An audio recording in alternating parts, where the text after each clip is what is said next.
I travel alone right now if I were planning a solo trip? The world is opening up, a lot of the travel restrictions are gone, and we have the opportunity finally to put our passports to use and go to places that we haven't been able to see for such a long time. These are 10 destinations that I would definitely put on your bucket list. Number 1, you will always hear me say that Southeast Asia is a wonderful place to travel solo, especially if it's your first time, and so that has to, for me, be Thailand. The food is so freaking good. Like, everywhere you go, the food is so good, and you can just order it on the street for very little money, and it tastes amazing. The culture is also wonderful. As you travel throughout the country, whether you're in the far north, which is my personal favorite part, or as you make your way down to the islands, you'll notice differences in the culture. What I love about Thailand, especially for a first-time solo traveler or someone who just wants to have an easy time traveling solo, is that it is so well set up for people to travel and visit. Tourism is such a big part of the economy there. As a tourist in Thailand, you just have people who are able to communicate with you. You have things that are easily set up like the bus systems and the tours if you want to take one.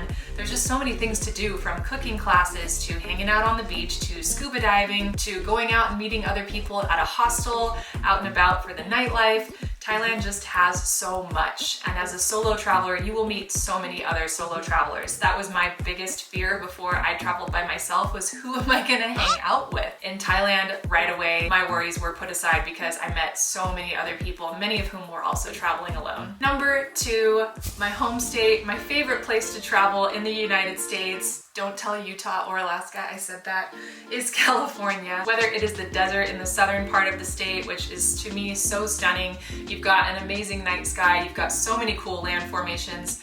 You do really need to be careful there in the summer months because it gets hot. In fact, Death Valley regularly records the hottest temperatures on Earth. But you don't have to spend all your time in the deserts, obviously. Head to the coast, enjoy Orange County, pop by Disneyland, which yes, is fun by yourself. Learn how to surf in San Diego, go diving in San Diego if you like diving. You can even visit Catalina Island, which maybe a lot of people haven't heard about. There's Channel Islands off the coast of California that have lots of wildlife, really cool, quaint place to go. And then as you move up to the central part of the state, you start to get into Yosemite, you start to get into the Central Coast, which is my personal favorite, Santa Barbara with its Spanish architecture. Then you get to Northern California, the redwood trees, the sequoia trees, the biggest and the tallest on Earth, and you get this rugged wild coastline of Mendocino and Humboldt.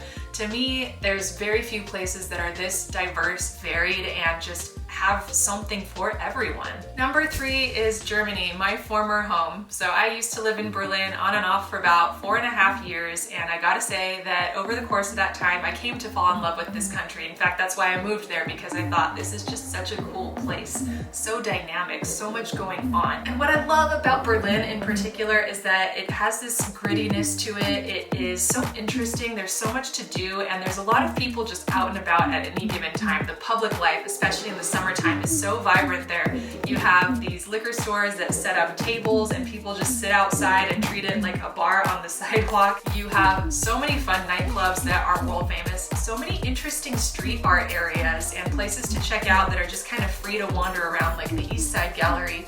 And then as you get to the other parts of Germany, in the wintertime, you have awesome Christmas markets. I can't tell you how much fun those are, and I went to so many of them by myself, and I still really enjoyed it.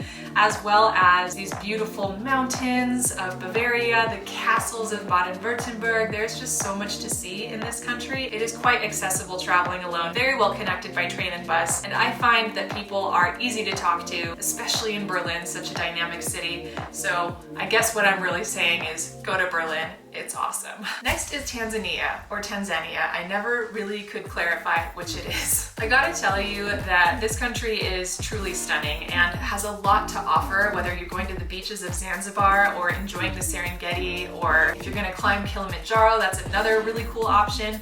You can join a climbing tour as a solo traveler to climb Kilimanjaro.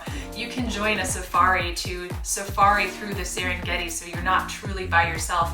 The really cool thing I think about places that have so much set up for people who come to enjoy the beauty of Tanzania is that although you may go there by yourself, you never have to actually be alone. I've spent a cumulative month traveling through Tanzania.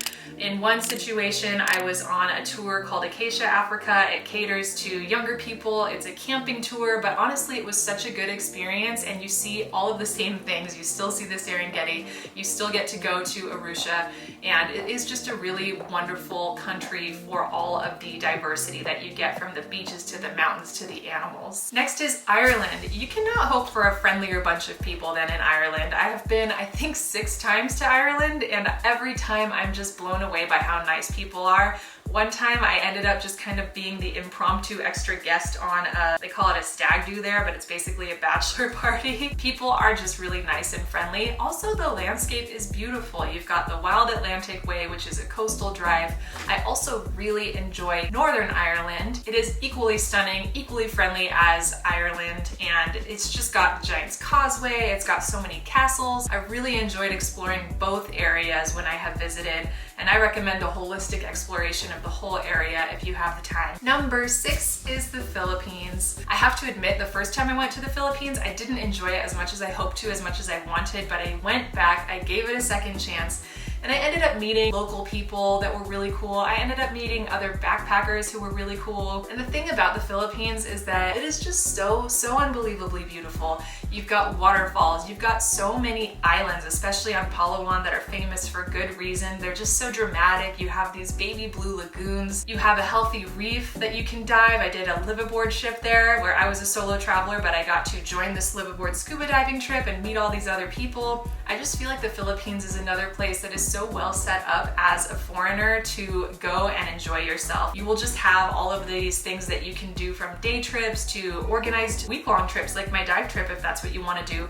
where you really don't have to spend that much time alone unless you want to. Next is Japan. For years during the pandemic, we could not go to Japan, but now it is open and I just went, and I have to tell you, it was so wonderful to be back. It was my 3rd time back in Japan, and seeing Mount Fuji, going back to Tokyo, such a dynamic city with so much to see and do for a 3rd time. All of it was so wonderful. I highly recommend as a solo traveler that you do some food tours. We did a kaiseki dinner that was awesome. I also did a ramen tour that I really enjoyed. Eating your way through this country is always a good idea. It is famous for its food for a reason. Also, I find Japan is just a very accessible and friendly place to travel. I think people genuinely want to be helpful, and I also think they genuinely want to be good hosts. It is such a clean place to travel. It is so well organized. I always feel safe as well. Everything works like clockwork, and without being able to go there for so long, being able to go back now is just such a treat. Next is Nepal. We're to the top 3 now. The reason why I bring up Nepal, which might be surprising because I did bring up in another video about what not to do when you travel alone, that I had a bad experience in Nepal where someone grabbed me and ran. I go into a little bit more detail in that video, but I almost left after that. I had only been in the country for a few days, and the reason why I stayed is because I had gone to do the Annapurna circuit, which is a 2-week hike up in the Himalayas. I came to Nepal alone. I headed out on that hike by myself, but the thing is, I met someone on the bus right there who I ended up doing the entire hike with. She was also there by herself. So many solo travelers try to do this hike because it's just a very obvious route. There's a lot of infrastructure along the way. There's tea houses that you can stay in. You can just get a bed in the tea house. It is set up for people to travel independently if they want to. Number 2 is another one that I really think is going to surprise a lot of people, but I'm going to say the province of Manitoba in Canada. The first time that I was going, so many Canadians were like, why are you going to Manitoba? Manitoba is full of some of the friendliest people who I'd ever met. In fact, someone gave me a bottle of water for free when he didn't have change for me at his store. He gave it to me as a gift. I can't think of very many other places where that would happen. But in Manitoba, not only do you have some of the friendliest people in Canada, which is already a friendly country, but you have so many lakes. I went on a canoe trip as a solo traveler. There were other solo travelers on that trip too that also kind of joined in, so that was really fun. A 3-day canoe trip going through some of the provincial parks, and there were hardly any people around. It was not crowded at all, and that's one of the best things about going to these underrated places that other people wouldn't consider. I also went back and visited in the winter, and I got to see the northern lights, polar bears, and beluga whales. Honestly, it is a sleeper hit that I highly recommend you consider, and it is great as a solo traveler. Finally, my number 1 pick has to be Indonesia. There are so many islands and cultures to Indonesia. I have been to Sumatra, Java, Bali, Lombok, Sumbawa, Flores, all the way to Raja Ampat, and I've got to tell you, every time it was actually a solo trip, and every time I left wanting more. I've probably spent a cumulative 4 months now just in Indonesia, and those islands are just some of my favorite in the world, and it is so easy as a solo traveler. You will meet so many other solo travelers. You don't only have to stick to Bali. What I love are the beaches and the waterfalls of Lombok. I love the Gili Islands. I love the Nusa Islands off of Bali. They're all kind of in the same area. Very easy places to travel independently and to meet other people. But I also really enjoyed scuba diving in Raja Ampat. I was a solo traveler, but I joined a dive ship, and there were plenty of other solo travelers also on that trip. I love dive trips for this kind of thing. And then my experience in Sumatra, where I went to see the orangutans, the locals in the town that I went to, Bukit Luang, were so sweet and wonderful and welcoming.